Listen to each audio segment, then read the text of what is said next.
with us here today. Have you with us here today for our HUD workshop. Before we get into today's presentation, we're going to talk about a couple of things coming up for GPAR. One, and this is most important, and it's not about an upcoming date with a presentation, but it's about the Code of Ethics. The Code of Ethics deadline, reporting deadline for this cycle is at the end of the year. So if you've already completed your Code of Ethics requirement and you haven't sent in your certificate, please get that into Donna Lapteff from our team. We want you to get the proper credit for you taking care of that. So that's a simple email with the certificate attached, and that goes to donna@gpar.org. And if you have any questions about things related to Code of Ethics, Donna is a great and awesome resource for that. We will be having some upcoming classes in person. I'm sorry, not in person, virtual. Sorry, correction. Where did that come from? Virtually, not in person. We did one yesterday. We had over 150 people join us for the Code of Ethics course. So keep an eye on your inbox if you're a GPAR member for upcoming dates with that. It's really easy to knock it out with that simple virtual presentation. And then finally, you can always go onto NAR's website to fulfill it there. The way that works is you can do it online. And once you start the course, you have up to 30 days to complete it. So you can do it in little dribs and drabs if that fits best with your schedule and your lifestyle. Or you can join us for 2.5 hours at one of our upcoming dates. Again, the deadline, December 31st. It's June. Let's knock it out now so you don't have to worry about anything as we get towards year's end. Tomorrow, we are going to have Trent Pettis do a workshop for us at 9 o'clock in the morning. That's the listing contract workshop that will last about 2 hours. Trent is a great presenter for us and a key contributor to the GPAR membership. His classes are always great. They're engaging. People laugh. People pose lots of questions, and it's a really great, cool learning environment. So tomorrow, listing contract workshop with Trent Pettis. And then looking forward to Tuesday of next week at 9 o'clock in the morning, we are going to have Bill Dare from Spotlight Home Inspection LLC join us. Bill does a really great job of getting into inspections and how they interplay with your work. Obviously, it's a key component part of a lot of deals, and they make a lot of sense. But the cool thing about Bill is that he gives you tools and resources to understand how he is looking at things through the lens of an inspector. And the conversation on Tuesday will be focused on pre-listing inspections and how they can be of value to you and your business. So again, 9 o'clock Tuesday for that workshop. With that, we're going to move on to today's workshop. So glad to see so many people here with us today. We have Ron, Hana, and Cathy running the show. They're always going to give us a bunch of different things to learn, some nuggets, some prizes, and surprises. So with that, I hand the floor over to Ron Rudolph. Hello, Ron. How's it going? Good, Matt. Thank you. And we'd like to welcome everybody. As most of you know, HUD is in limbo. There's really not too much inventory because they're changing all the marketing companies and the moratorium on foreclosures. However, we fully expect an influx of inventory coming in the next 2 weeks. So hopefully everyone is prepared. All the listing brokers out there, if you haven't made your application with the new marketing company, please do so you can keep your inventory.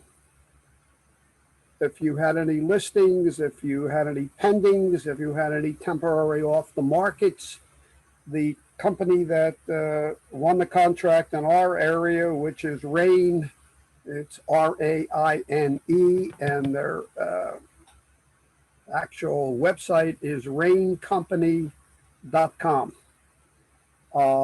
There's the opportunity of signing up to keep your inventory. time is wasting because there's you're on the clock with that. It started about 2 weeks ago, and I think there's another week left for you to sign up and keep your inventory. We have a special guest today. Hi, Ben. Ben, you can wave. There we go. Ben is one of the managers, in fact, the manager of Property Simple, which is a virtual advertising company. I tried them, I guess about 6 months ago, and every listing we get, we put on that site, and the results are amazing. We sold one property. It was a $350,000 HUD property from Property Simple. So whatever we pay, we're happy campers. We've got that paid for forever. Right. Hana is one of the newer agents in the HUD process. She just got a real estate license 3 years ago. Was it 3 years, Hana, or thereabouts? Well, we're just passing 4 years. Yeah, thereabouts. Her first 2 months, she sold 10 HUD homes, and you know, there's your superstar. And you make it easy. Within a short period of time, Hana actually got her broker's license in New Jersey and is pushing for her broker's license in Pennsylvania. And the person on the bottom is Cathy Miller, who is the one of the loan officers for AnnieMae. Cathy, probably the most knowledgeable person on FHA 203K loans in the entire country. She gets calls from all over the country. So, some of the loan officers just do not understand how it works, and she will help everyone. So we're going to move on with the show. There's a lot of newcomers we have on here, and just to put your mind at ease, HUD is probably the only, actually, they are the only level playing field that you have an opportunity of winning a bid without getting into a bidding war with 100 other cash-only buyers. In fact, HUD encourages that you use an FHA mortgage. And if you're an agent out there that has had offers and bids rejected on the retail end, that seller will only take cash, no contingencies, no home inspections, no nothing, you might have a shot at winning. Now, I happened to place a bid last month on a property for $30,000 over the asking price. I thought it was an outrageously high bid, but who am I to say? I am not the smartest person around. I didn't even have a shot at it. I wasn't even on the same page, yet alone the same book. It sold for $50,000 over the asking price. Cash, no contingencies. What shot did I have? None. I mean, I don't blame the seller. I blame the market.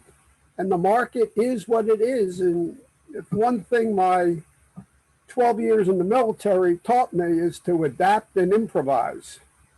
So when the HUD properties start to hit the market again, you actually were on a level playing field. HUD is not going to take 10, 15 bids that come in like the banks do and come back to you and say, well, come in with your highest and best. Well, how do you know there's 15 bids? Usually you wind up bidding against yourself, paying more than the property is worth, and by the time you move in, you're underwater. This is the facts of life, but this is the frenzy that people get in this particular market. With a HUD property, it's real simple. You go in with your highest and best the first time. Under normal situations, you have 10 days to get that bid in.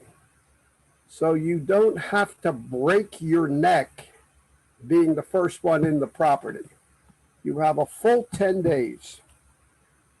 You put your bid in. If you're the highest, you win. Highest net. You win the bid. That's it. It's that simple. I know in Pennsylvania, our agreements of sale are 750 some odd lines. I know everybody from PA, they read every one of those lines. Sure you do.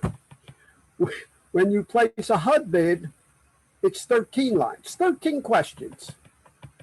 Now, how hard is 13 questions? The first thing we're going to do today, while there is a property available, we're going to place a bid. You do not write an agreement of sale. Now, wherever you are in the country, forget what you know. HUD is a different animal. It's the same agreement for every state. You cannot deviate from it. A lot of states like New Jersey are in an attorney review state. HUD doesn't recognize that. There is no attorney review for the simple reason is the contract is not changeable. It is what it is, what it is. I'm going to ask a quick question. Does the first person who answers it gets an Amazon Prime gift card from Cathy Miller from AnnieMae Mortgage.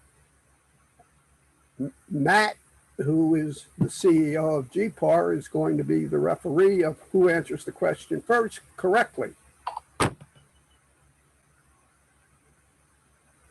The question is, what's the time period you have to get all your documents in to HUD?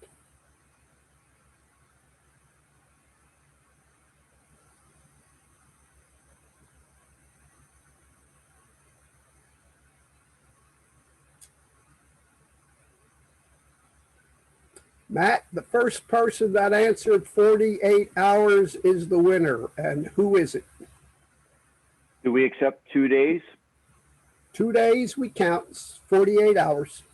All right, Corey. Corey is the winner. Where is Corey? Where is Corey? Somewhere in there. I'm here. I just don't have my screen. There's Corey. Corey just won 25 bucks from Amazon. Make sure you send your email into to Cathy Miller, and she'll be sending you out your gift card. And this is the way our seminars work. Besides Ben's $300 one, we have these little flash quizzes that are fun. Okay, we're going to move on to this. Now, in order to place a bid, your broker, not you as the agent, or if your broker's on there, your broker must be registered. Absolutely has to be registered with HUD in order to place a bid. If you're not registered, we'll explain to you after the show how to get registered. You as the agent also must register. And the reason for it is all the correspondence goes to the person who places the bid. Now, if you place a bid under your broker's name, you can do this, but you will not get the correspondence. And there have been many agents that have lost bids because their brokers had no idea what they were looking at, and everything is on a 48-hour timeline. And one thing you have to remember about HUD, respect their 48-hour timelines. They're telling you it's 48 hours, that you have to have your escrow money in, you have to have your completed bid in, you have to have everything in 48 hours. And it's no big deal because, like Hannah's going to show you, there's only 13 questions. Now, last year there was an agent that got 6 out of the 13 wrong. Now, she got the rest of them right, but she had 6 mistakes. She misspelled the buyer's name. She transposed the address. She put on there an investor when really it was an owner occupant, and down the line. Now, HUD recognizes that mistakes do happen. So they will give you 24 hours to correct your mistakes. If you do not get the corrections in 24 hours, they will cancel your bid and it goes to the next highest bidder, if there is one. If there isn't one, it goes back on the market. So please respect the timelines. Very, very important. Okay, in order to place a bid, you do not, and it's sad, but agents do not read. And we put in the MLS and in the HUD Home Store site, and it's everywhere, that bids are online. Do not use your state agreement of sale to present a bid to a listing broker. We will ignore it. If we have the time, we'll send it back to you and tell you that's not the way you place a bid. You do not prepare an agreement of sale. In fact, you don't prepare anything. Once you win the bid, HUD prepares the agreement of sale for you. They prepare the addendums for you. You don't even have to leave your kitchen table. Everything is done by DocuSign. It goes to the agent first, then it goes to the broker, then it goes to the buyer, then it goes to the title company, then it goes back to HUD. Once the agreement is signed, DocuSign, you should have a ratified contract within 24 hours.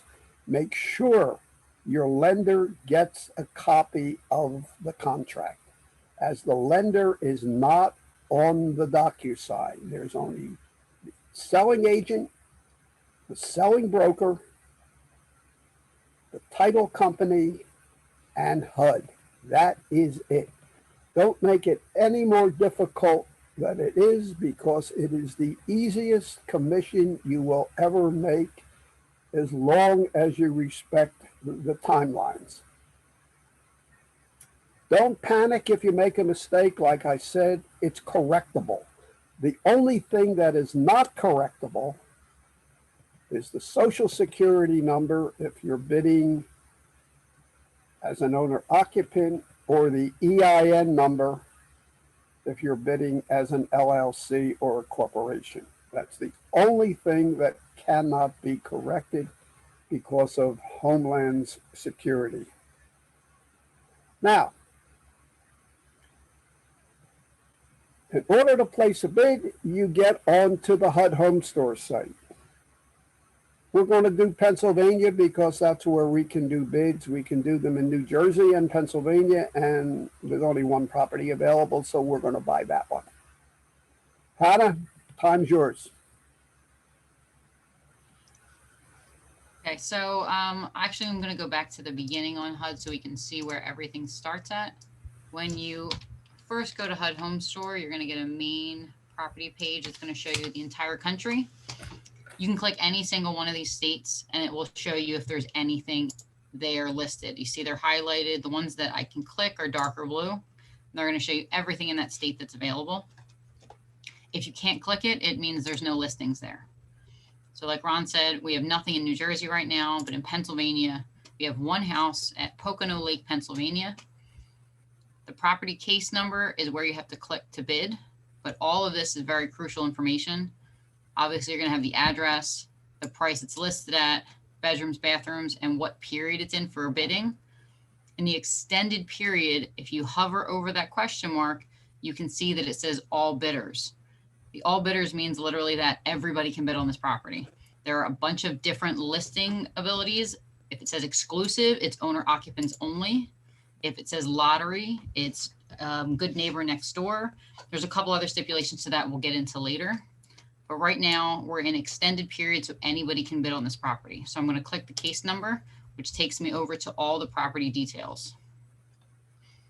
We're going to have all of our listing photos here and all the property information, specific lot size, HOA fees, anything that they know about the property is going to be here. You can click through each one of the tabs to get all the different information. The addendums are the most important. You're going to have your lead-based paint information, your property condition report. Everything is going to be here.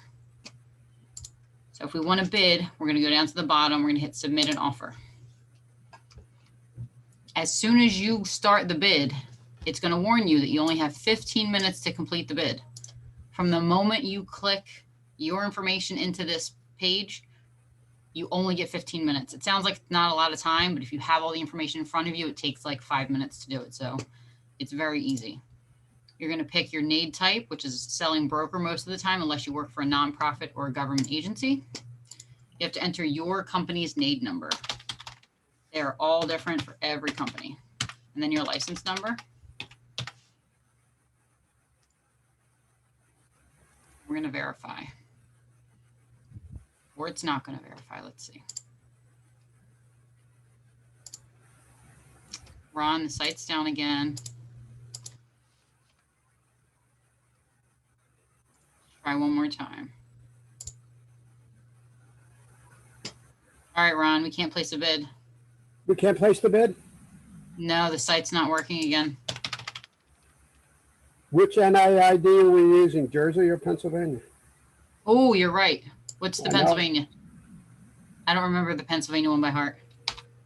CNTRY Uh-huh. 24751. 24751. Good catch. Oh, I don't see. No, okay. So then what's your license number? Because I don't know my PA license number. How do I know? I don't have that one by heart.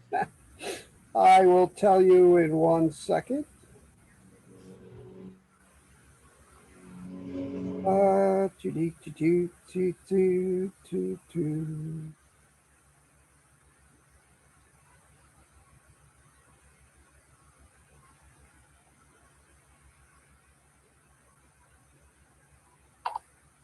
Someone listed in the chat that they're not able to see the shared screen. I think that is, you're going to check that out on your device because the shared screen is, I can see it just fine.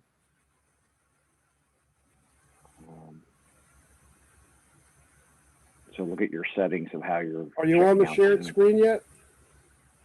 There, it's there, Ron. I can see it just fine.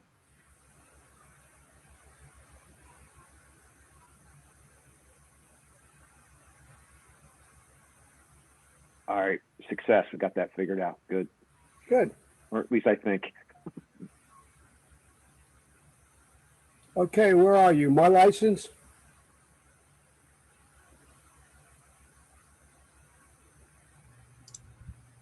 Yeah, I'm here, Ron. Do you have your license number? No idea. I have my Jersey one, but I don't have my Pennsylvania one. I thought I had mine, but it's not Yeah, working. I really think the site's down. Just put yours in.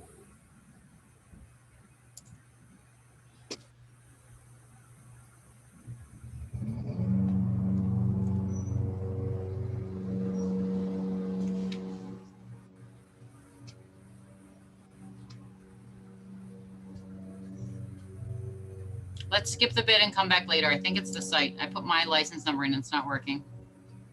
Your license number is not working in there either. I mean, that's good. Okay, well, we'll just move forward. Come back later.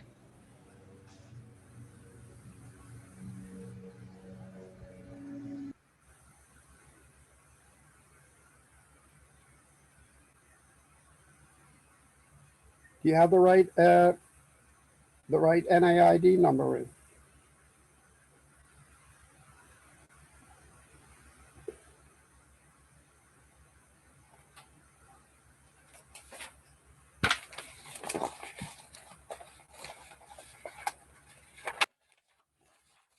Alrighty, let's see where we are.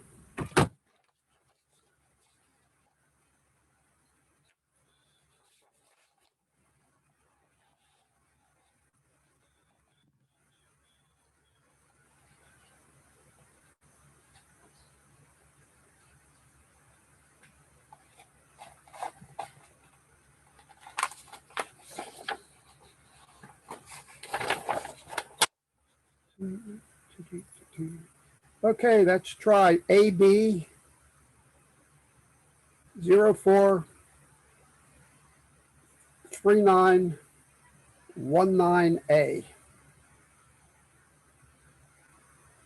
Okay, 1 second. Let me go back. I'm pretty sure it's the site.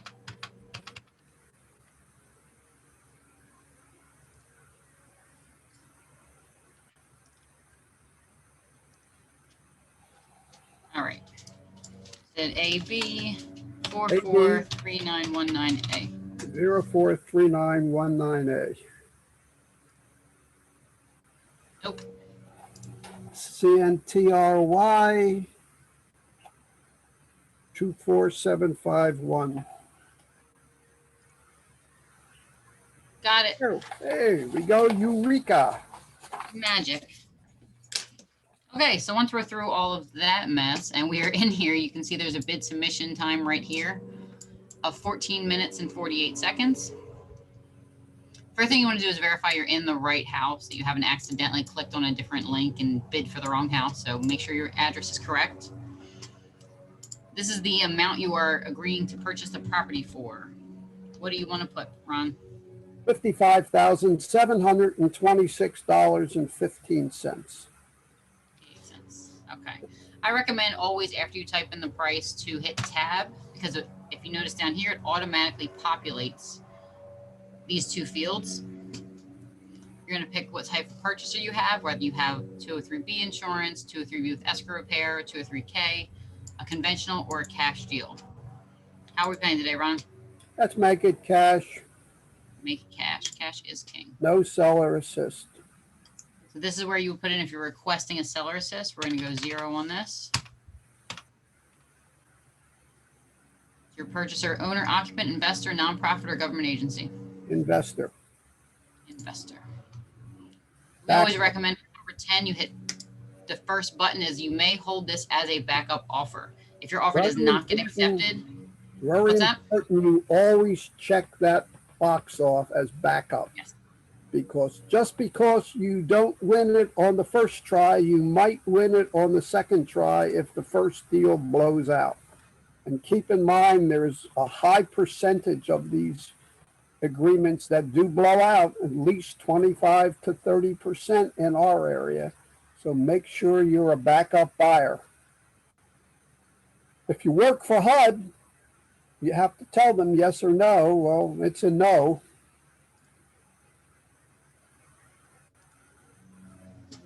Now, listing brokers or anyone working for a listing broker cannot purchase a HUD home. so that's what these two questions are asking you. Do you work for HUD? Do you work for a selling broker? As long as you do not work for either, you can buy. We're going to go, we said it was an investor. Do we want an EIN or a social security number? EIN, Click here for the EIN, and we're going to enter the EIN number here. Just make one up. How many digits? That's 4, 5. yeah. That works. I think it's 1, 2, 3. I think that's how many it is. Yep.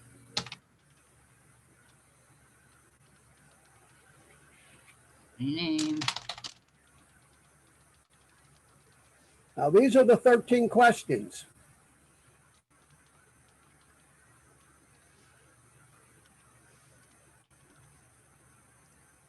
All right, so you're just going to enter the company name, the name of the officer who is placing the bid, the address, email address, and phone number. The email address is crucial because every single thing that happens from here on out is going to go to your email. If you put the wrong email address, you're not going to get verification if you win, and then you'll end up losing out on the bid by timing out of that 48 hours notice. So make sure the email is correct for everyone on this form. Then you're going to choose your title company. You can type in anyone that you've used before, and generally it's going to pop up. If everything gets out of my way. It will ask you who your escrow officer is.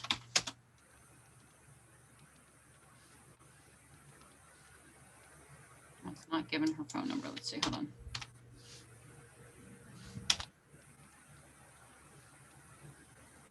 That's why it's popping up underneath. Question just came up. Can an investor change it to an LLC after the agreement has been accepted and the contract has been issued? And the answer is no, because you're changing either the EIN or the social security number. Now, you can change it at the title company right after settlement, but you can't change it as far as HUD is concerned.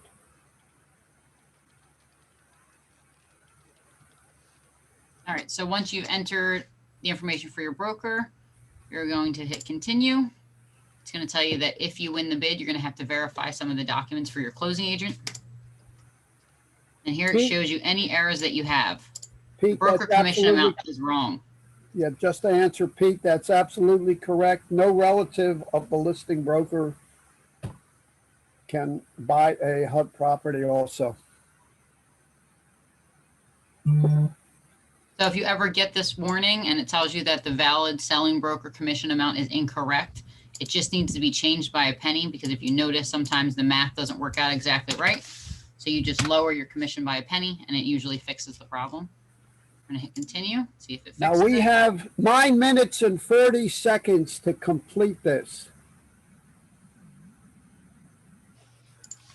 If you're not finished how many in digits 9 the EIN minutes and 40 seconds, it will knock you out. Apparently, I don't know how many digits the EIN number is. So we're gonna go to a social security number.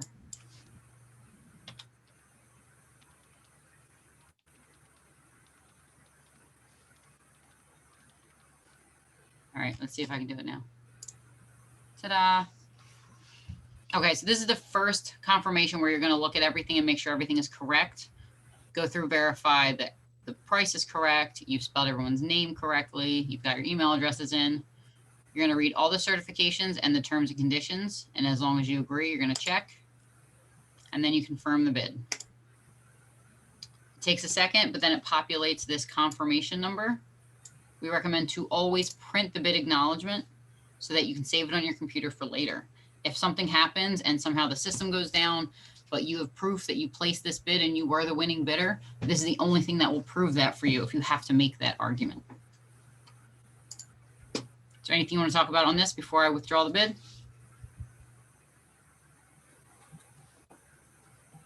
Ron? Yep, that's Is there fine. anything else do you want me to just withdraw the bid now? We're done. That is the extent of placing a HUD bid. No addendums. You don't use anything what your real estate commission tells you you have to, because HUD does not require it. If you have an agreement with your client, that's between you and your client, and HUD doesn't even want to see it. They're not interested in it. It's not part of the agreement. There's nowhere to send it in. Now, once you print this out, you're done. And you just wait.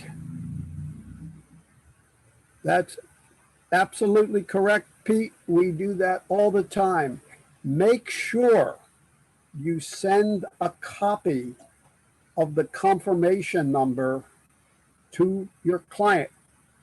Actually, what we do is we send the whole confirmation email right to the client. So there's never a question that the bid has been put in. We just had a problem last week that I had an irate buyer. Wasn't my buyer, it was from another company, that the agent never sent him a copy of the confirmation. And it seems that the agent never put the bid in, just forgot. Now, you try to explain to your buyer Oh, geez, I'm sorry. I forgot to put the bid in. I'll put it in today. Well, no, you won't, because the bid deadline is over. So the buyer wanted to know what he could do. Can he call HUD? No, yeah, well, you can call HUD. I can't tell you what to do. But as far as getting involved in it, a mistake was made. There are a lot of agents out there that just are lazy. And that's all. That's the only word I can use. We have to remember the bid deadline is 11:59 p.m. and it's not Eastern time and it's not Pacific time. It's Central time.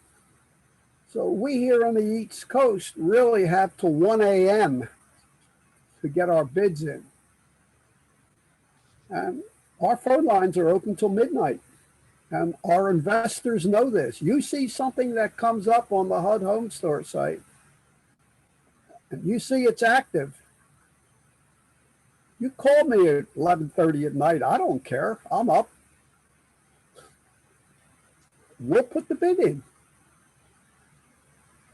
And when you wake up in the morning and check it, you'll see it's available, but you won't know there's bids in.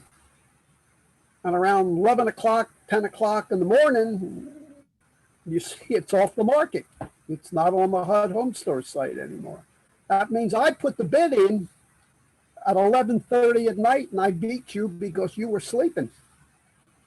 I'm not saying that you should stay up every night. We do.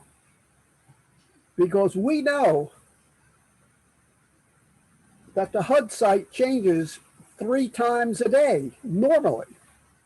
It changes at 10 o'clock in the morning when the bids are accepted. It changes at 3 o'clock in the afternoon when some of them are put back on, and it changes at 10 o'clock at night when the new properties come up or the relisted properties come up. Remember, when the deal dies and there's no backup, it's relisted. So if you're not up and about at 10, 11 o'clock at night, and you have a client that has been interested in this property, put the bid in. As long as you make the deadline, you're fine. You do require a pre-approval from a recognized lender, not somebody that's working out of their garage who says that they're a lender, but from a recognized lender. Or you require a copy of the bank statement within 30 days. It can't be a bank statement from 2 months ago. It has to be dated within 30 days. And that's really all you require. And you don't require that to place the bid. As long as the buyer has the pre-approval, you're fine. The bank statement you don't worry about until you're the winning bidder. Then you get it. Now, you print this out and that's it. You're done, you're finished, go to sleep. It's bedtime. If you have any questions on this here, agreement of sale, speak up now while it's up, and then we're going to tell you how to finance these.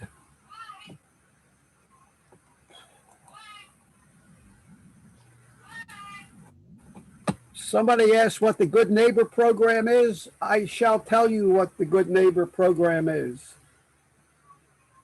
It's the GNND, Good Neighbor Next Door program.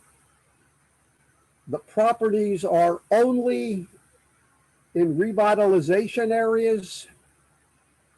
They are only for the police department, the fire department, school teachers, or EMTs. That is it.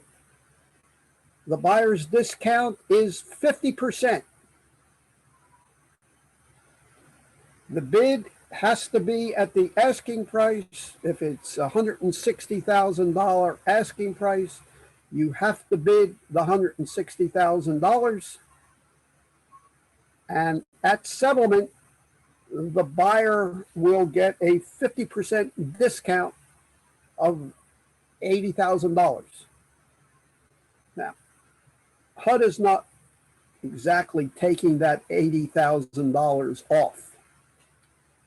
They're giving you an $80,000 discount, providing you remain an owner occupant and occupy the property. I think it's for 5 years. If you don't, the silent mortgage is then put into effect. So the $80,000 is in the form of a silent second. It's not recorded, but it's there. HUD does not pay a commission to anyone on the Good Neighbor program. Whatever you work out with your client, you work out. But they do not pay a commission to either the listing broker or the selling broker. There are very few of these properties available. We were inundated with them in Philadelphia this past year. But we understand the program. We got all the Good Neighbor program properties, and we didn't mind getting paid because we got our fair share of other listings. Some listing brokers don't like them because they don't understand them. It's very simple. You don't do anything. The selling agent and the buyer have to document that they are with the fire department, police department, that they're not on a probationary period, that their job is permanent. The same way as a school teacher, you have to show that your probationary period is over. And with EMTs, there is no probationary period in our area. Okay, we're going to move on to the money. Give me 1 second, Kath, I'll switch over. Make sure you print that confirmation out. I'll tell you a quick story about the word confirmation, and then we're going to go into how to finance these. There was a broker some years ago that had an investor in the office and placed a bid for a certain property in Philadelphia. And he placed a bid, and same thing that came up on Hana's confirmation. Well, the broker turns around to the buyer and says, "Congratulations, you won the bid. It's just been confirmed." Buyer says, "Well, that's really great. I've never seen anything that fast. You think you can give me the key so maybe I can start my rehab on it?" Broker gave him the key. That's one thing you never do. And he had a crew that totally rehabbed this house. And this house was on the rough side. He put a new roof on, new windows, new kitchen, Corian countertops, stainless steel appliances, top of the line carpeting, hardwood floors in the living room. He really made this house nice. Well, before he did that, there was another agent that took a buyer into the house who was an owner occupant, showed him the house, put the bid in. 3 days later, won the bid.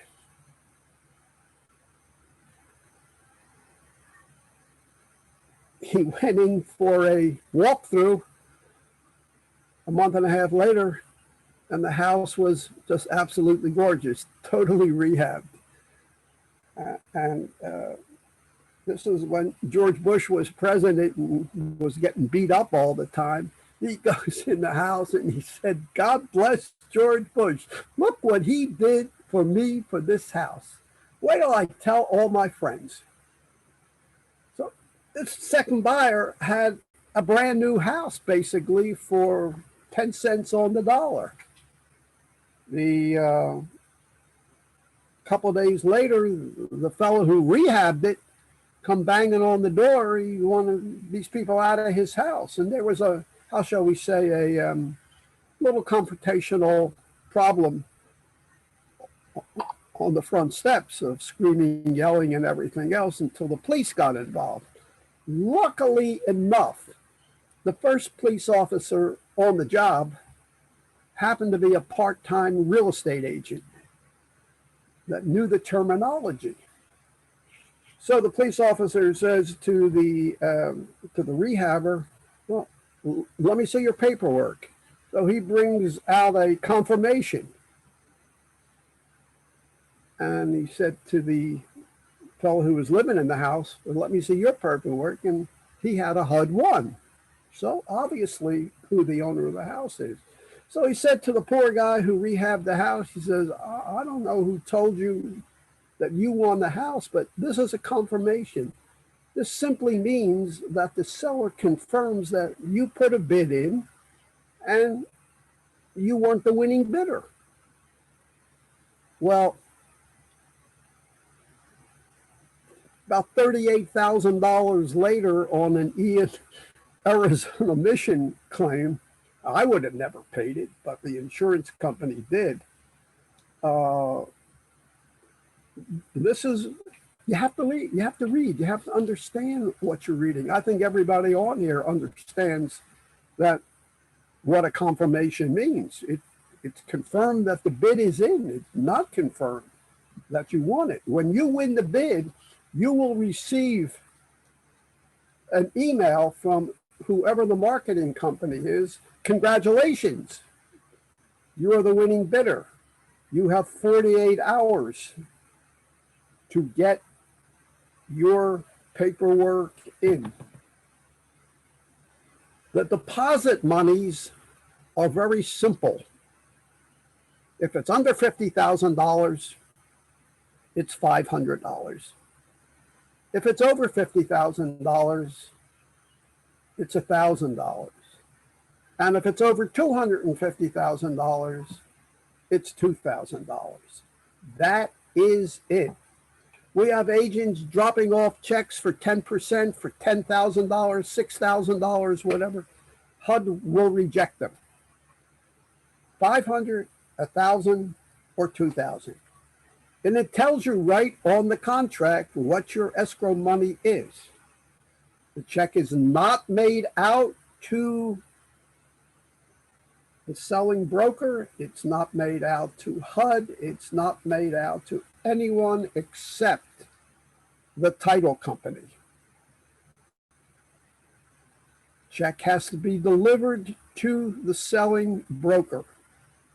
Sometimes, like with our areas, title companies are still shut because of COVID. That you can bring the check to the title company directly, and they will send a copy to the selling broker, and HUD will accept that, or it can be wired to the title company. Now, as far as financing goes, woohoo! It takes a special person to get these houses financed because, as I call them, most of them are cosmetically challenged. Some of them are not only cosmetically challenged, they are mechanically challenged. They need help. They need work. Well, HUD has this great program out there called the FHA 203K, which means you can take 100% of the repairs plus most of the improvements and put them into the same 203K mortgage. So it's a rehab loan. In some areas, like our area, going from Maine to New Jersey, Pennsylvania, and other areas, HUD has a $100 down program available. Now, this is not in every area. It's not on the West Coast. It's in some areas in central Idaho, Wisconsin, Minnesota. You have to make sure that the area that you're selling the house in has the $100 down program. If it does, it really doesn't take a good agent to sell a house for $100 down, to take all the repairs, put them into the house, put $100 down on the mortgage with the possibility of HUD paying up to 3% of the closing costs. Just to share a quick story before Cathy gets in, I sold the house last year in New Jersey. It's a nice area. I think we sold it for around $350. And the buyer was going to put $35,000, $40,000 down. I said, why do that? You only have to put $100 down. He said, how can I put $100 down on a $350,000 mortgage? I said, well, you're going to put more improvements in it, so your mortgage is going to be over $400,000. He said, well, don't I have to put more money down? I said, no, just $100. I said, and if we structure it right, maybe we can get 3% back on seller assist, which will pay for your transfer tax and your most of your closing costs. So we just rounded it off. We asked for $10,000 back. So he buys this $350,000 property with total cash out of pocket of $3,600. He is my new best friend for life. Because what he did is he followed the agent's advice, and I said, listen, you go back to the loan officer in 6 months and you refinance the house, because the house is going to be worth thousands and thousands of dollars more than what you paid for it. So the appraisal should be in the neighborhood of $600,000. You get an 80% loan to value, you get out of your private mortgage insurance, and you'll save about $200-300 a month on your mortgage payment. Now he's my best friend forever. And that's exactly what he did. He went back to Cathy, he refinanced the house, he pulled some cash out that he's looking for a few HUD investment properties. And this is how you work your buyers. Your investors that you're working with, just don't sell them the house.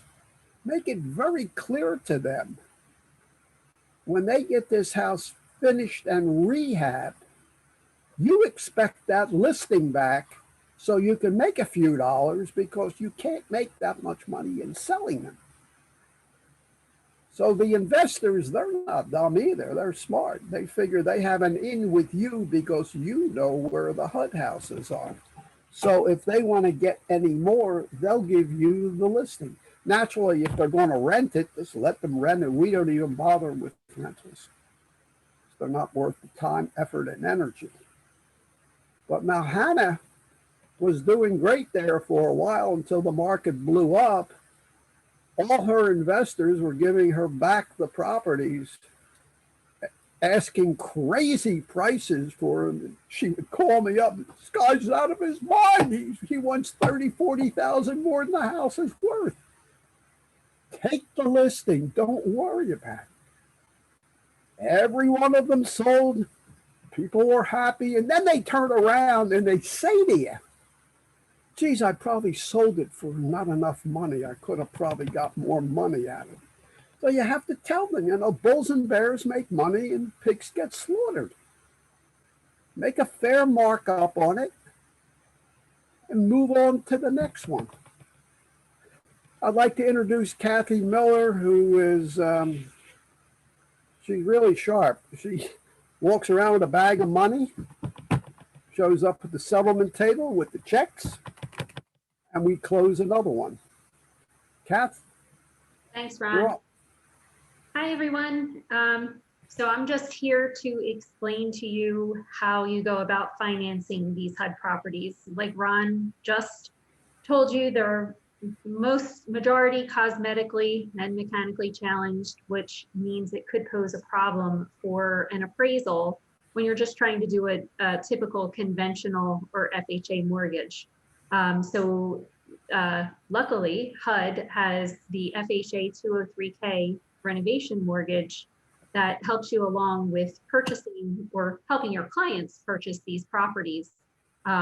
They basically, what's a renovation mortgage? It's when you're going to take the purchase price plus the repairs that the borrower needs to have done, because let's remember, it's an FHA mortgage still. So we have to keep in mind what the requirements for FHA's minimum property standards are, so that all of those items have to be covered and repaired. So that's the first part. And then there are the wants that the borrower wants to have done. So maybe they want to do the kitchen, or they want to do hardwood flooring, siding, roofing, windows, you name it. It can be done with one of these mortgages. So those renovation costs get added into the purchase price. And then it is basically one mortgage, one payment, 30-year term, fixed rate. It's an FHA backed mortgage. FHA has two different style mortgages with the 203K, the limited and the standard. So on the screen here, you'll see we're talking about the limited 203K. With that loan, the requirement is if you are doing renovations that are $35,000 or less, and there's nothing structural in nature, then you can do what's known as a limited 203K. Now that $35,000 encompasses, again, the contractor bid. It also will include what's known as a contingency reserve. And the contingency reserve is 15% of your renovation budget. And then we also include any permits and any fees, renovation fees that are a part of the loan. So when you calculate that all together, you're looking at about $29,200 in repairs. And then between the contingency and the fees and the permitting, that'll get you to that $35,000. So we want to stay below that $29,200 on renovations. So basically what happens is on one of those loans, the borrower will first off come to us, we'll get them pre-qualified, we'll tell them what their max loan amount that they can afford so that they can go out and we can make sure that the property that they're purchasing, they can afford to fix, especially when there are repairs required by FHA according to the HUD inspection. Just to jump onto that real quick, when Hana was showing you where all the disclosures are on the HUD home store, there's a report called the Property Condition Report, and that is going to let you know everything that HUD knows is wrong with the property. So you want to keep an eye on that, because every item that's on that report has to be a part of the renovation budget. Once we get the renovation budget in, we'll order an appraisal. We cannot order an appraisal until that budget is in, and we'll basically try to get that deal to closing within a 60-day time frame is usually what we ask for here. With the 203K limited, after closing, the way it works is that we give 50% of the cost of the materials or 50% of the cost of the repairs, whichever is less, within 5 to 7 days of us receiving all of the permits. And then at the very end of the project, once all of the project repair work is completed and an appraiser goes through and confirms that all of the repairs are completed, the final draw will be paid out. With these loans, typically it's a 3.5% down payment. So that 3.5% down is the purchase price plus the renovation budget. And then we calculate in 3.5% of that total number. With the $100 down program in HUD, if you're in the 3P area or any of the areas that HUD has qualified as a $100 down program, obviously that 3.5% goes away, and we only have to put $100 down the borrower. So that's That's fabulous.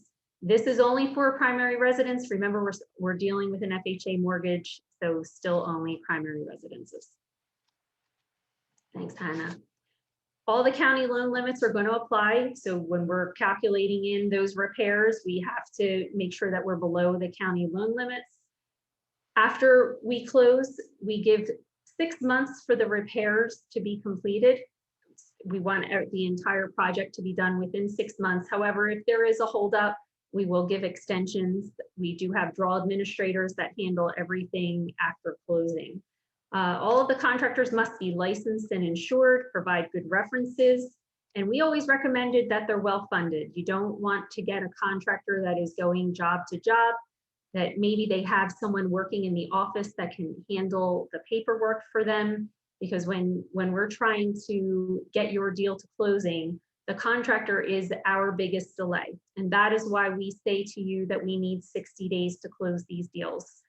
These contractors are very slow getting us the documents needed, and that's why there's always a holdup. So if you come to me and say, Cathy, we already have the contractor in place, I give you the contractor package, the contractor completes it immediately, we can immediately order your appraisal, and I could get that done in 30 days for you. But typically, there's a holdup with getting the documents that we need from a contractor. One point to note is there's not any 203K contractor. We will vet all contractors to be in this program. As long as they're licensed and insured, they give us the references, they provide us with all the documentation that we need. We will vet them, we will teach them about the program to try and keep things moving forward quickly. With this type of loan, the 203K limited, a HUD consultant is not required. And we're going to jump into what a HUD consultant is in just a moment, but this loan does not require a HUD consultant. Some of the repairs that you can do with a limited K are listed on this slide here. We can do septic systems and well repairs, window and door replacement, basement waterproofing. They're usually the big items that people are questioning whether they can or cannot be done. And then your typical repairs that you're going to find in a distressed property, might need a new heater, air conditioner, all of that is acceptable with these types of loans. Okay, so this is the FHA 203K consultant or standard 203K or full 203K. They're all the same thing. It's the other type of 203K mortgage. This type of loan requires a HUD consultant. And a HUD consultant is an individual that is going to go through the property with the borrower. It's basically going to be the first step in the mortgage process for us. They're going to go through all of the required repairs that will be required by FHA, and then mark down all of the wanted repairs by the borrower. And they're going to create a report for that borrower. That report's going to be given to us as the lender, and that's how we're going to start the process off with ordering an appraisal. So for this type of loan, we cannot order an appraisal until we have a HUD consultant's report, and we'll talk about that, the SOR, in a second. Same idea with this loan. The biggest change from the 203K limited is going to be that you can go over the $35,000 in repairs. In fact, you can go up to 110% of the appraised value on these types of loans. The other item is you can do structural repairs. So in this type of mortgage, you can add an addition. You can take walls out. If there is a structural repair that's required, it can all be done with this type of mortgage with the full 203K. What else do we want to talk about on here? Again, 3.5% down, which is the purchase price plus the renovation budget. We can do the $100 down program if it's available in the area where the property is located. Primary residences only, and the project must be completed within 6 months. You can go over, Hannah. And we're just going to add on to this list here the structural alterations. That can be done with a full K. Pretty much everything that can be done in the limited K, but adding on the structural repairs. There are no luxury items that are ever permitted with FHA financing. So you can't add a pool with this type of loan. With FHA, both of the 203K mortgages, they're always a single family property or a 2 to 4 unit multifamily. And we can also do a mixed use as long as the residential is the majority of the square footage. So we want it to be over 51% of a residential. Currently, that minimum score, it says 600. With some of for our company, we have the requirement of a 620 right now for our 203K mortgages. I find when you go below a 620 on any of these 203K mortgages that you're going to get the client's going to get hit with a lot of discount points. I just think it's a better program if the score is up over a 620 anyway. Debt to income ratio is always going to be based on that automated underwriting system that we use called DU.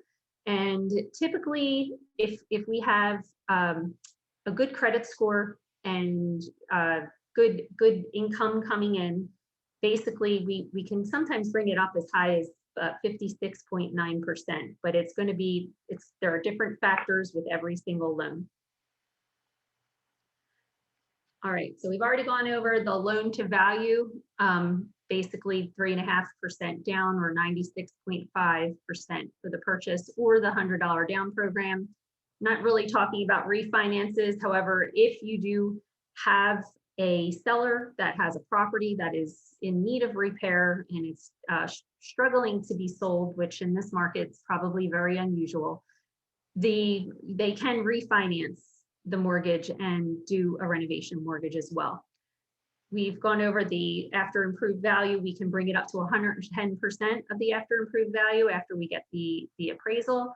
We are allowed to do this loan with condos. However, it's only at 100% of the appraised value.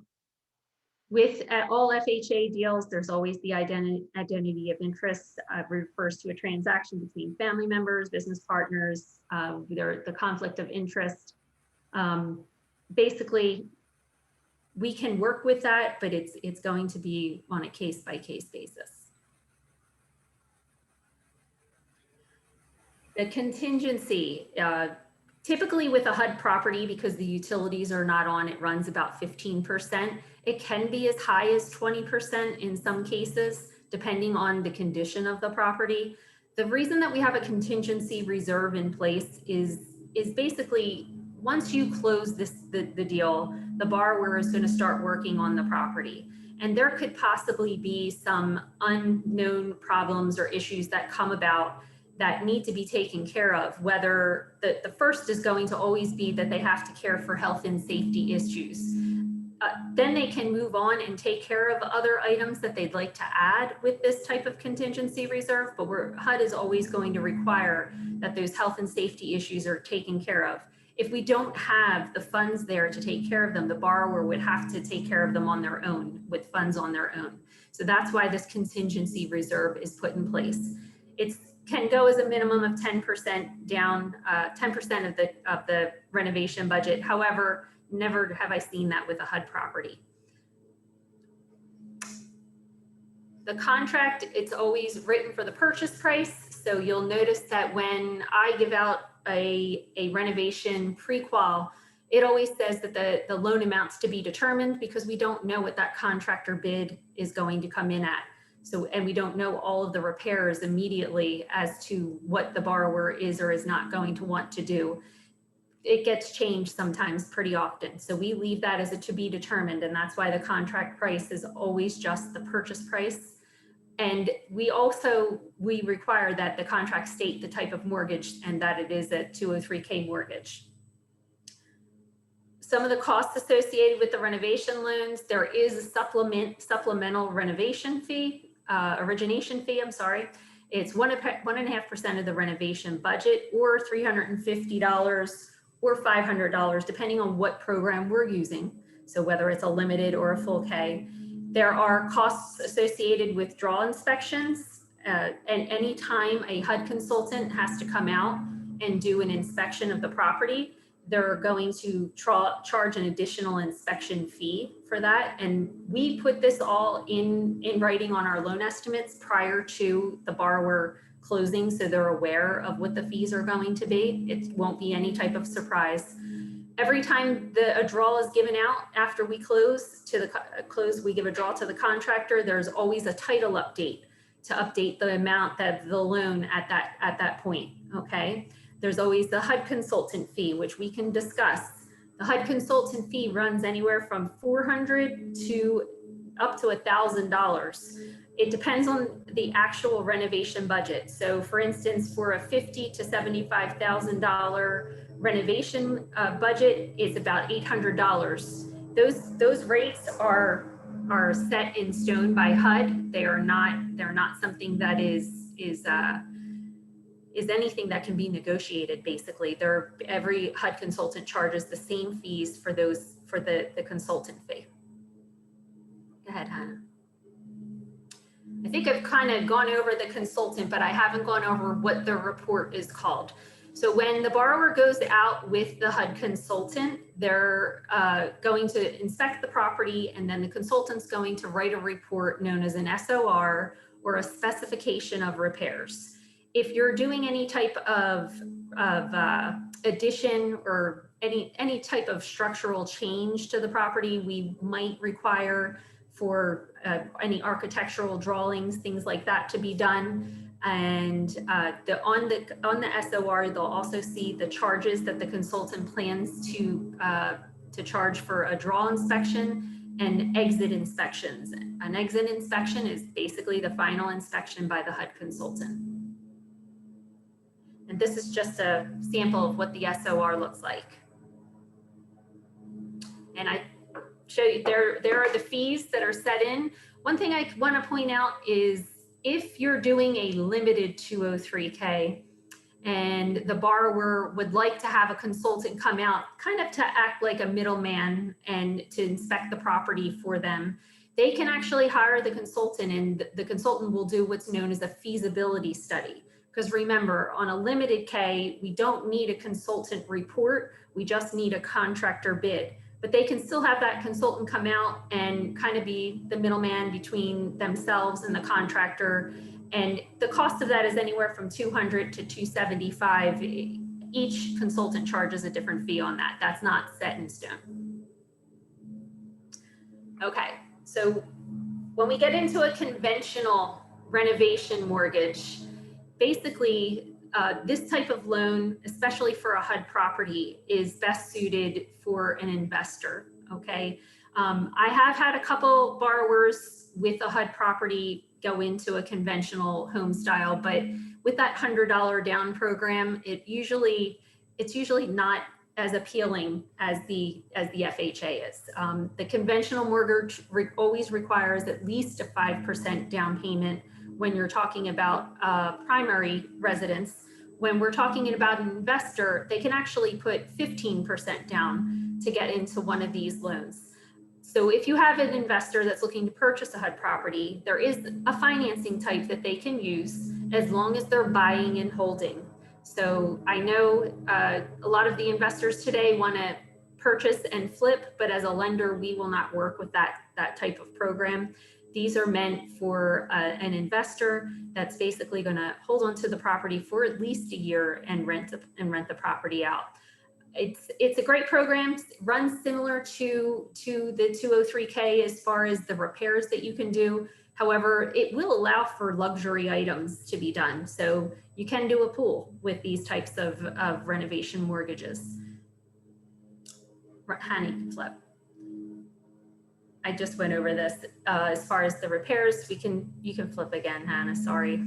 Okay, so the types of properties, again, 1 to 4 unit primary residences, second homes, and then you see the ability to do investment properties. Credit score on this type of loan for the conventional is a 620 minimum score. Debt to income ratio, you're going to want to be below 50%. This is just going over the loan to value again for the different types of properties. So for 1 unit, we're at a 95% LTV or 5% down 2-unit property, we're at 85%. 3 to 4 unit is 75%. Those are all primary residences. It can also be used for a second home, a 1-unit second home with a 10% down payment, and investment properties, as we discussed, at 15% down. The contractor, we've gone over a lot of this. Let's just run through this really quickly again, because they're the biggest piece and the biggest holdup. If we don't have a contractor in place, it slows things down so bad. Right now, again, licensed and insured is required by the contractor. They have to execute a homeowner and contractor agreement. So that agreement is between the borrower and the contractor. The lender is not involved at all.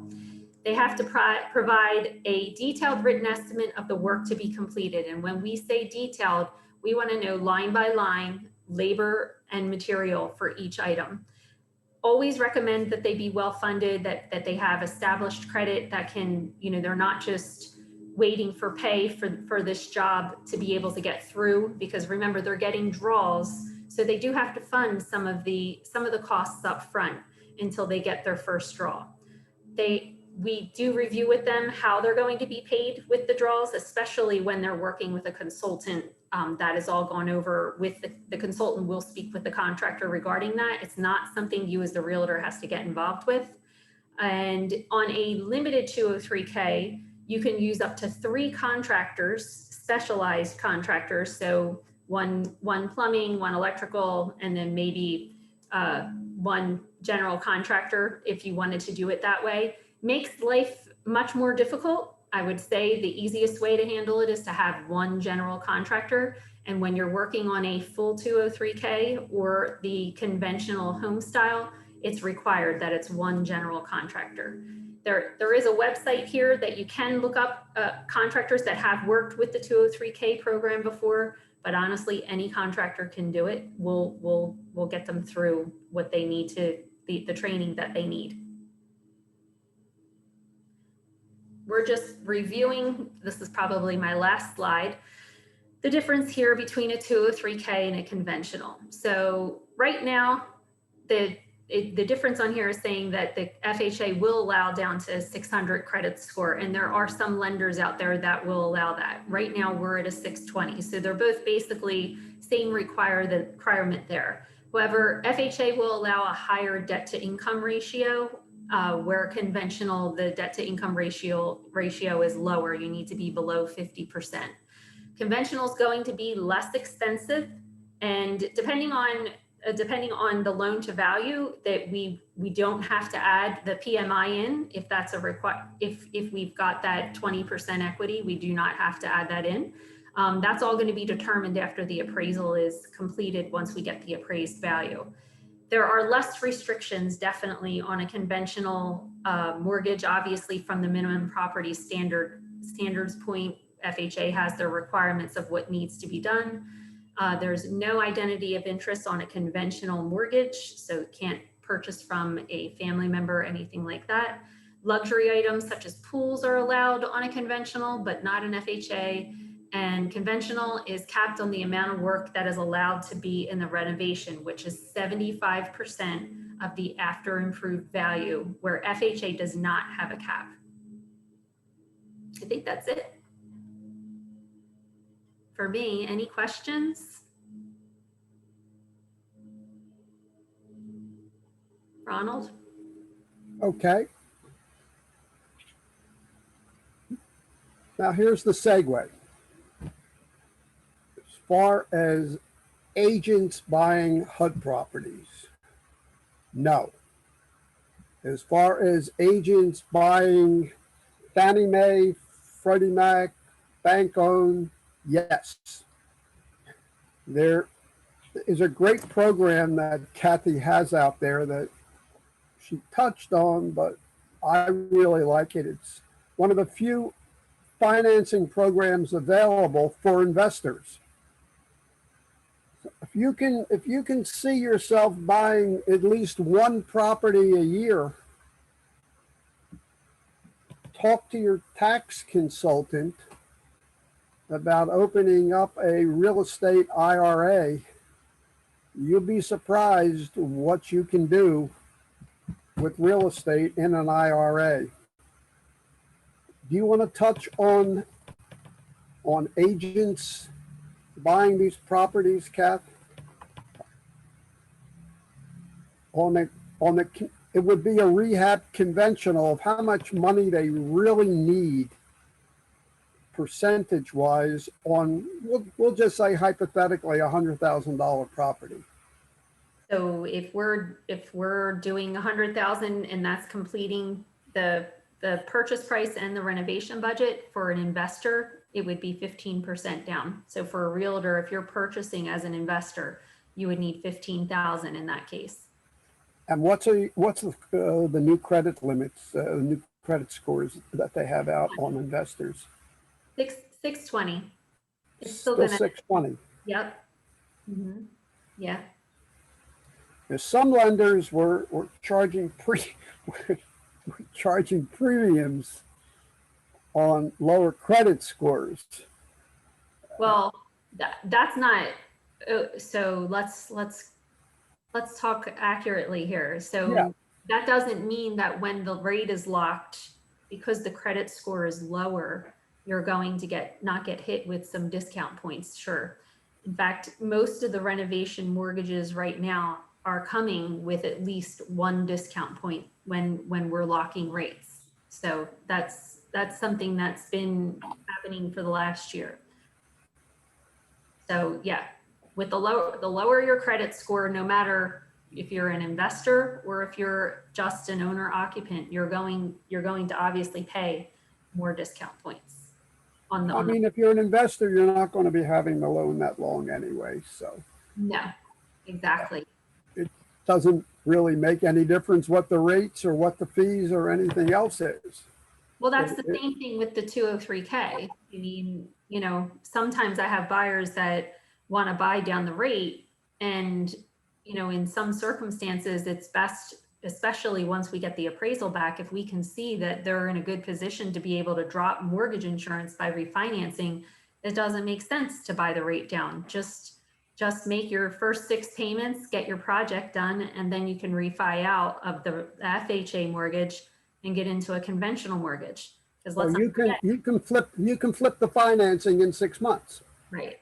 Yeah, because FHA doesn't drop the mortgage insurance. If you're only putting $100 down, you're carrying that mortgage insurance for the life of the loan. So Forever. right. That's right. So if you flip it out while the rates are at an all-time low, Right. It's a win-win. Yep. And rates Absolutely. are still very low right now. So The next, right? Do you have anything to add, Kath, on financing? Do you have unlimited funds? Is the suitcase still full? my suitcase is still full. That's good. The last part of the program we're going to have is with a new friend of mine, Ben. Ben, are you with us, or did you fall? I'm right here, Ron. Hey, thanks a lot, Ben. Ben runs the Property Simple program. And for us challenged people like myself, I actually have Ben's direct line. And he just walks me through it. We've got good chats. Yeah, it's just a great program.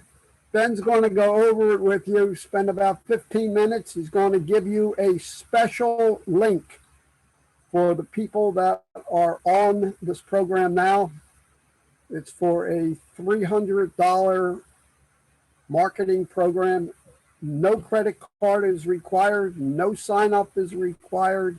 Nothing is required except the link that Ben's going to give you, which is his direct one.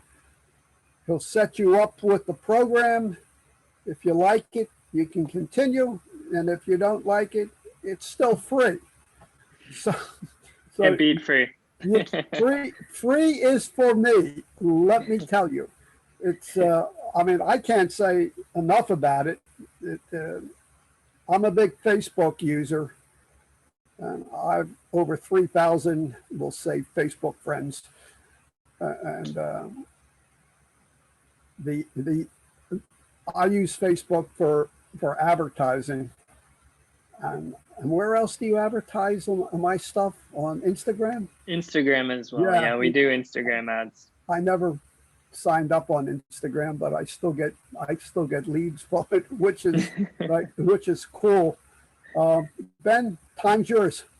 Yeah, perfect. I saw someone has their hand raised, Anastasia. I'm not sure if she has a question.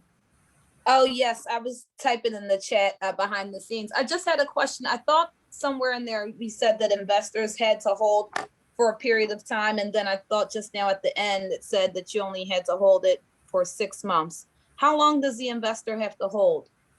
An investor we would want an investor, honestly, when you're going in for qualifying for the mortgage, we're looking to see that you're going to carry the property as a rental for at least a year. For HUD purposes, Ron, there's no requirement for the length of time that an investor has to hold on to the property. That's only an owner occupant, correct? Correct. Right. Okay, and the owner occupant has to hold for how long? 1 year. 1 year. 1 year. You have to have the property as your primary residence, your credit cards, your telephone, your insurance. Everything has to be under that particular address. Keep in mind that HUD's fines are really stiff. If an investor claiming to be an investor buys it as an owner occupant, HUD does their quality control checks on a lot of their properties, and the fine is $250,000 up to, and 3 years on vacation. They're really serious about investors not buying as owner occupants. Right. And We as the lender have the borrower sign as well that they're going to occupy the property within 60 days. correct. Okay, thank you. And then for the real estate agents, you were saying that we have to purchase through the conventional, not through the 203K. Is that correct? If it's going to be your primary residence, you can purchase with a 203K. If it's going to be an investment, you need to do it with the conventional home style. Okay, and that's the 15% down and it's in the 620 score. Correct. Yes. Okay, awesome. Thank you. Yeah, well, we're going to have a question and answer after Ben gets finished giving away all his money. There's, like I said, Ben, it's free. Exactly. Can you hear me okay? Yep. And see my screen?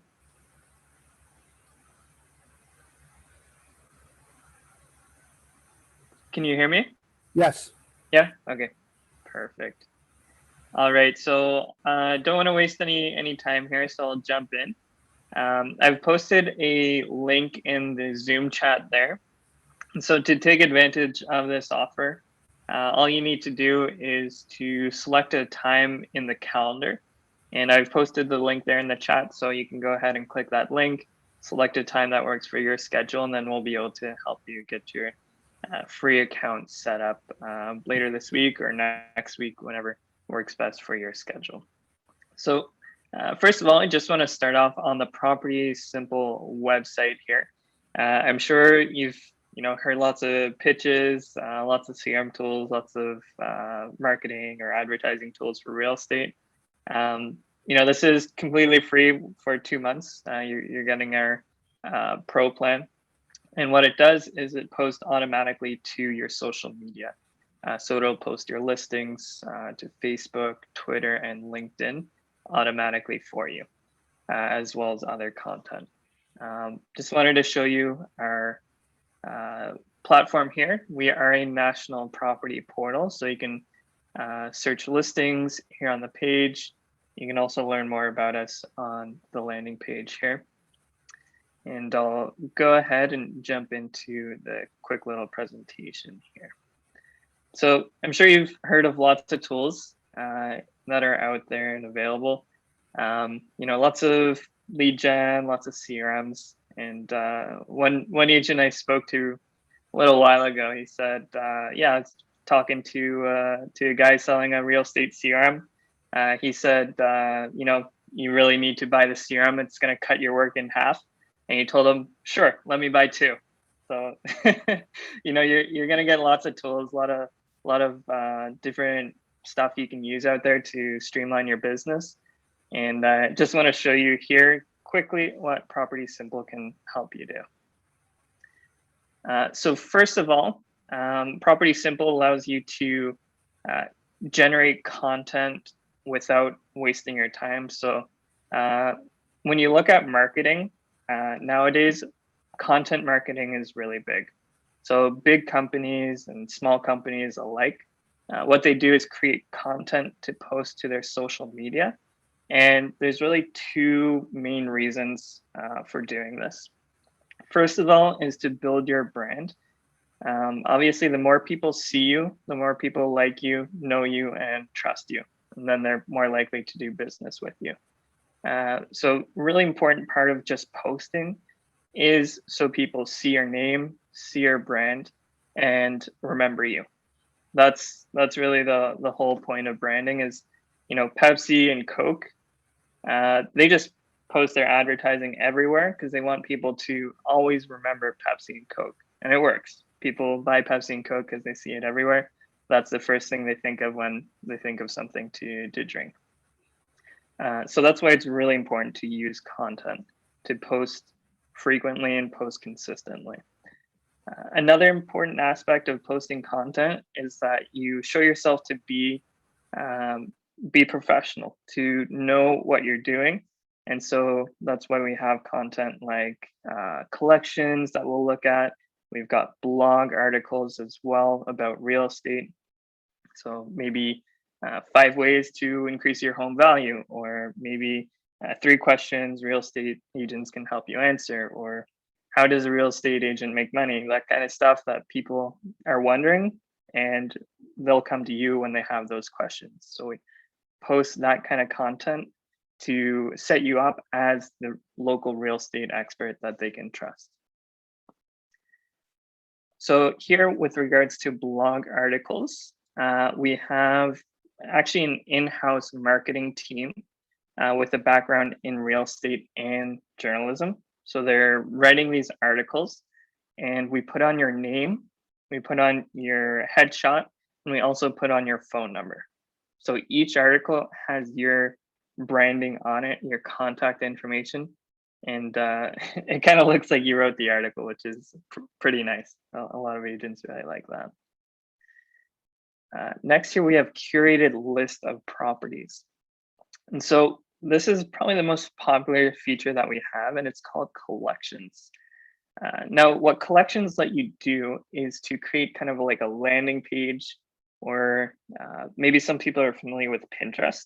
If you're familiar with Pinterest, then it's kind of like a board. So on Pinterest, you can do, let's say, Halloween recipes, maybe Christmas crafts for 2020.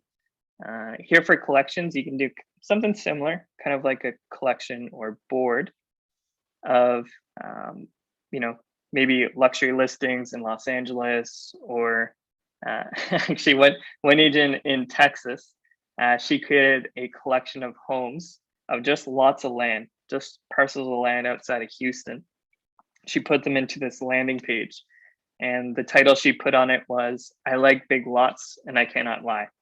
So, you can get creative with it, have a bit of fun. Your audience, you know what they'll like to see and what they'll enjoy clicking on. So here we've got, some more ideas here with the landing pages. You can see the first 4 properties. So you want to make it relevant, of course.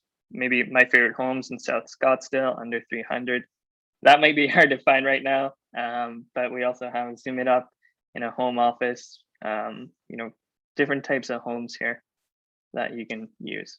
And as mentioned, we post these landing pages, we post your listings, we post the articles automatically, and you set the frequency. So if you want to post, maybe just weekly, or if you want to post daily, you have that option for Facebook, Twitter, and LinkedIn. As well, this is just kind of on the side. We do have listing videos included with ads. Actually, Ron, you've done several ads before, haven't you? Yes. Good, good. Yeah, so these ads are pretty cool because besides actually showing your listing on Facebook and Instagram to generate leads, you also get a free listing video here that I'll go ahead and show you.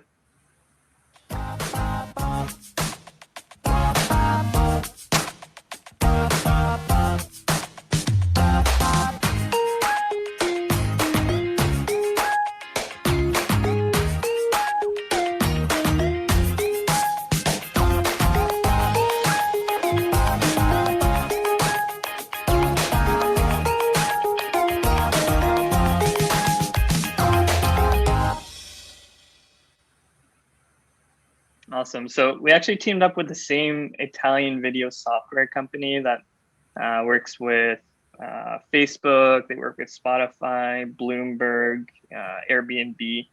And so we created a special template for real estate. So you can create a custom video business card that comes free with the pro plan that we're offering here.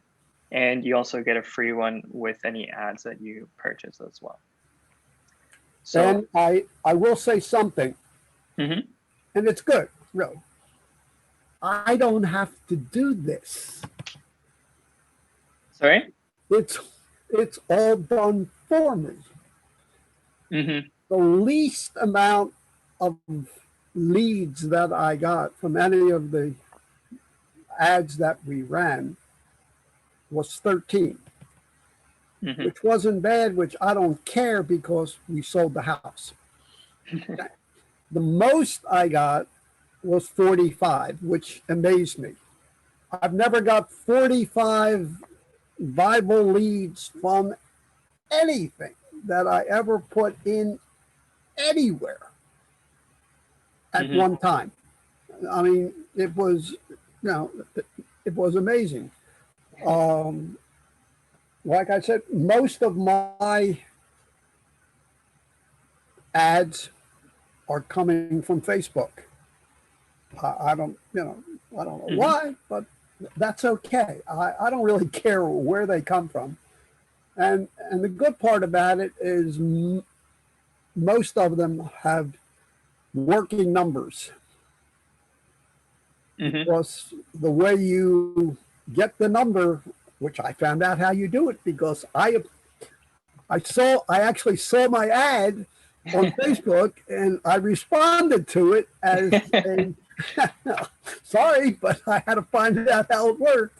I had to respond to it, and before I could see the property or anything else, the way your system works, it extracts the person's email address and phone number from their computer automatically. Mm-hmm. That's great. Mm-hmm. Yeah, it's pretty cool. I mean, they've got that information already on Facebook. So when you show them a listing and they want to learn more, we're able to pull that information right away and say, hey, you want to send your email and your phone number and learn more about this listing. So it's really smooth, really good for any home buyer who wants to learn more. Yeah, well, the last property we ran, it was like quick, it was a 5-minute drive from the house to the beach and a big lake. So instead of putting a picture of the house, I put a picture of the lake with people going swimming in it and everything. And that was the lead picture, was of the lake. Well, everybody who looked at the lake had to find out what the house looked like. Instead of reversing it, putting the house in, and then the lake picture. So we just reversed the marketing down, and that was an amazing response. And I find that most people are looking at this stuff in the middle of the night. They have nothing to do. Yeah, I mean, people work during the day, so you get a lot of leads that actually come in, in the morning as people are, getting ready for work, or maybe in the evening when they're watching, maybe watching the Stanley Cup playoffs, or watching some sports, they're on their phone scrolling through and they see a listing and say, hey, I'd like to learn more about that property. Yeah, I would suggest that you take your cell phones and just take a snapshot of Ben's the link for the $300. It says free 2 months pro marketer, $300 value. Mhm. Just take a picture of it in case. Yeah, I posted it there again in the chat. And the really cool thing about social media marketing as well is, for those who are more advanced in marketing, you've heard of kind of the Facebook pixel, which Facebook installs in different websites like Zillow, Realtor.com, different search engines, different property portals. And so Facebook can actually track users. They use something like a cookie to say, hey, this IP address went to Zillow and searched for this kind of listing, then went to Realtor, search for this kind of listing. And so our algorithm can work with that algorithm to identify the best possible audience in your local area. And so that way we're able to find people in your market who are looking for real estate and looking for the kind of home that you've got to offer them. So it's pretty cool that you're able to take advantage of a tool like this that really simplifies it. Ron, if it's okay for me to take a couple minutes more to show inside an account so they get a better feel. Sure. Yeah. Okay. Perfect. So I'll show you guys a live account here. This is Matt Colley. He's a younger agent, kind of mid-30s. He's doing really well there in Tennessee. And he's actually got a zip code product, which includes the pro plan. And I just want to highlight, some of the pro features here. So first of all, when you log into your account, you have My Dashboard, and you've got social media campaign schedule. So right off the bat, you can see what's scheduled to go out on Twitter, on Facebook, and also we've got LinkedIn here. So we've got different articles, different collections. And if you had any active listings, we'd show those as well. Obviously the market's kind of tough. He doesn't have any active listings at the moment, but that's okay. Next here we have the profile tab here. And in the profile tab, you can also see Matt's video business card. So, similar to the listing video, similar format, but this is specifically about Matt and his business. So we've got his specialties, we've got his market. We also show his contact information and also some kind of like business phrases or mottos for who he is. So we've got that as well. And for the pro plan, this is kind of like the headquarters where you actually see what's going on. He's got his Facebook page connected, his Twitter connected, and I think he might have LinkedIn. I'll have to check with him, but he can connect LinkedIn there as well. Here you can see exactly what we post. So that video business card, the last video we just saw, we can post that to your Facebook, your professional profile, your listings, collections, and also your articles. So you're able to customize the content mix that we're going to put out on your social media. You got full control over what's actually going out. I have a question, Ben. Mm-hmm. If an agent just doesn't happen to have a listing at the present time, can they use a company listing and put it in as theirs? Good question, Ron. So right now it's set up for one MLS number per property simple account. So you have to be the listing agent to actually have it inside of your account to either post or to run add-on. So I hope that clarifies it for you. Here in the content library, you can see all the content that we have in store. It breaks it down for articles, collections, listings, videos, etc. So here, for example, we've got an article. It says 3 questions real estate agents can help you answer. And as promised, we have his phone number. We've got his name and his headshot. So it's personalized for him, and kind of looks like Matt actually wrote the article, which is pretty sweet. So saves a lot of time. Some agents might hire, a marketing agency, or maybe hire an assistant full-time to take care of their social media. The nice thing is with the Pro plan is just set it and forget it. So you connect your Facebook, Twitter, LinkedIn, you select what kind of content you want to actually post, and then we take care of the rest. So it's really, really simple, which, property simple, that's how we get the name. Perfect. And just to clue up here, collections is probably our most popular feature. So as mentioned, it's like a custom landing page or a Pinterest board. All you need to do is click the new collection button. You create a title. So let's say luxury listings in Los Angeles for some alliteration, and then interested in buying or selling. Call me today, and then you can put in a phone number. You click create, and then you click add properties.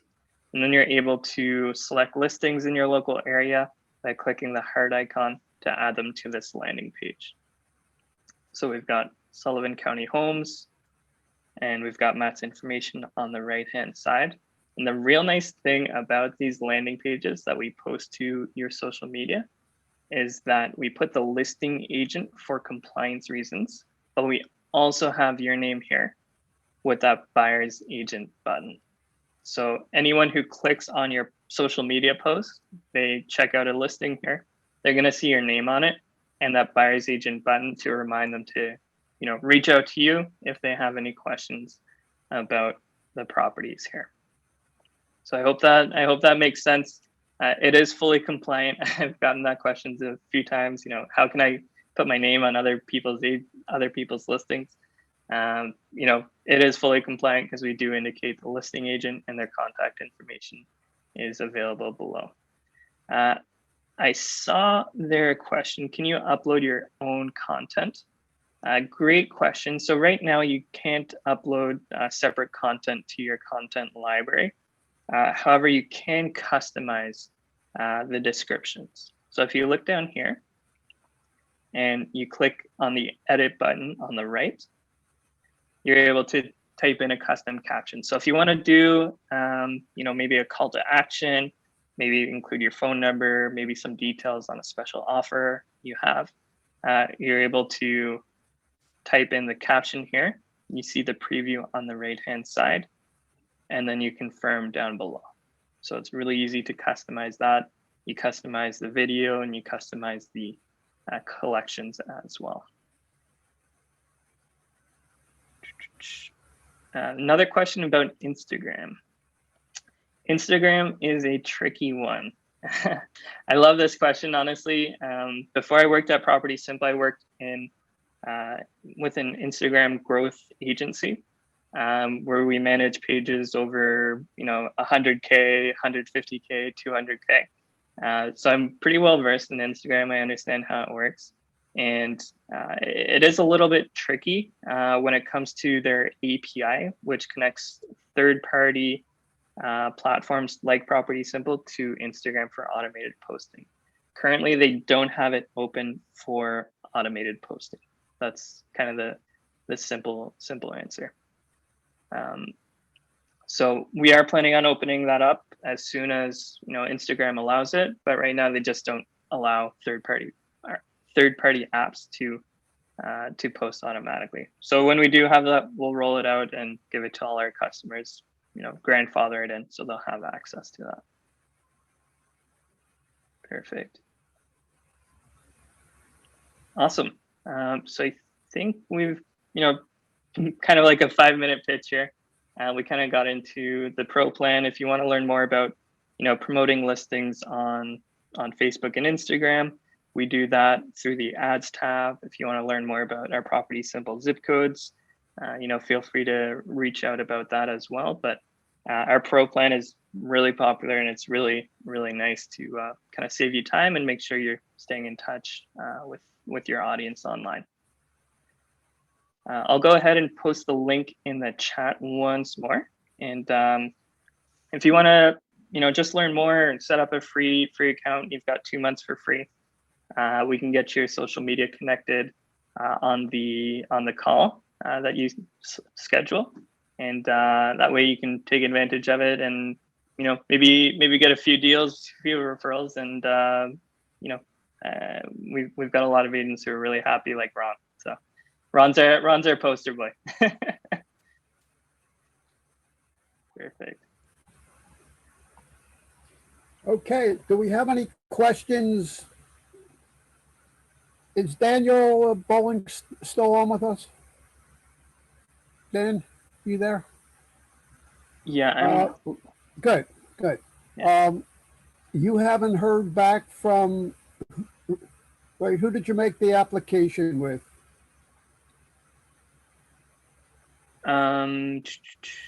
Daniel. Was it Rain?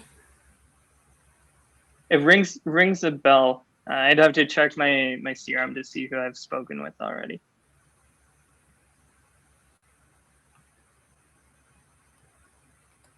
All right, because Rain has 3P and 5P and a lot of other areas also. I happened to hear back from them yesterday, and they're processing all the applications, and they probably should be ready to rock and roll next week. We hope. Going to be a lot of HUD properties hitting the market in the month of July. Again, we hope, and we'll see where it takes us. Do we have any other questions, either with HUD or with Property Simple with Ben or Hana, or mortgage questions? If not, Matt, do you want to take over from here and say goodbye? Okay, so great presentation by everybody today. Thanks for everybody for tuning in. Nice turnout today. Cathy, Hana, and Ron, thanks for everything that you guys did. Always, these courses are well attended. And thanks to Ben, too, for the offer to all of our folks who have tuned in today as well. Again, I want to remind everybody about tomorrow. Hope you can join us 9 o'clock with Trent Pettis for our listing contract workshop. And if you can't make it then, check us out on Tuesday, where we're going to have the pre-listing home inspection workshop. So until then, guys, take care. Have a great day. Enjoy that beautiful weather outside. And again, thank you, Cathy, Ron, and Hana, and Ben as well. So take care, all. Bye, Matt. Thank you. Thanks, Matt. Enjoy your day.